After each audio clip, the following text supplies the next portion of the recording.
The biggest hunger strike Guantanamo Bay has seen in years is entering its 50th day with no signs of it coming to an end soon. Detainees' protest over mistreatment and indefinite detention is growing daily, with the U.S. military now admitting 31 inmates are refusing food. At least 3 of them are in the hospital.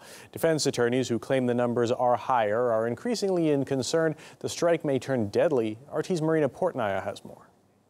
Lawyers who have recently met with or spoken to their clients still languishing at the island prison say more than 100 men are participating in the hunger strike, and many have lost between 30 and 40 pounds. Those counts are in addition to previous reports of the hunger strikers coughing up blood and losing consciousness, 3 of whom have been hospitalized.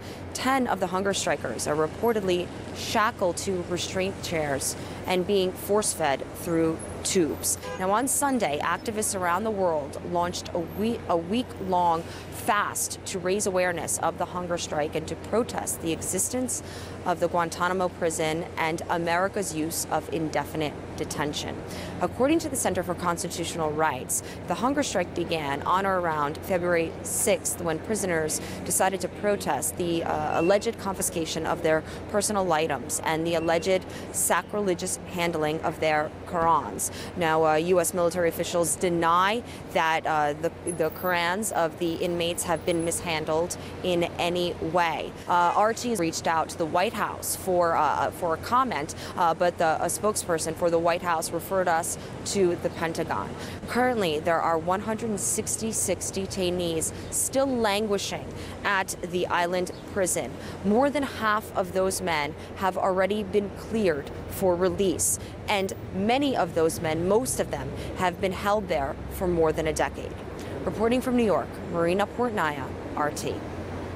Situation in Gitmo aggravated by the fact that many of the hunger strikers are actually ready to die, says U.S. federal public defender Carlos Warner. When talking earlier with my colleague Bill Dodd, he shared a statement recently made by one of his Guantanamo clients, Faiz Al-Kandari, revealing the ultimate desperation he says most of the detainees are feeling. I scare myself when I look in the mirror. Let them kill us, as we have nothing to lose. We died when Obama indefinitely detained us. Respect us or kill us. It's your choice. The U.S. must take off its mask and kill us. That was his statement as of today. I saw him last week.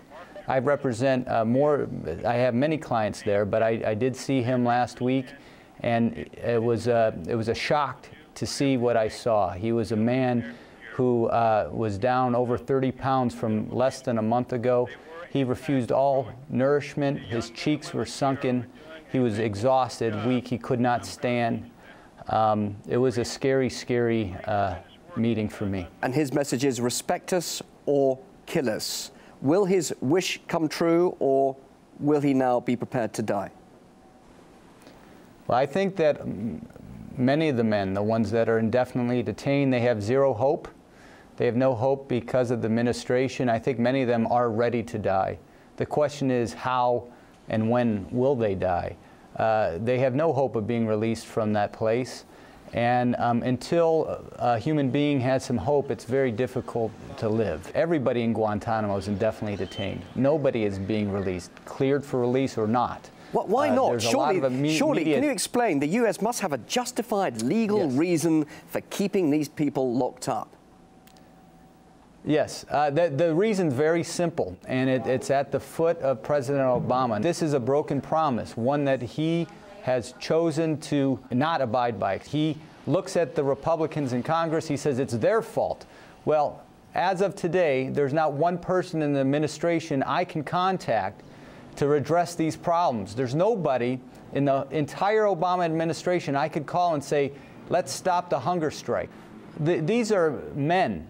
They're not animals. They're people that we have grown to know and respect. And I don't want to see any of them die. I don't want to see them die over this or any other protest. They should get process.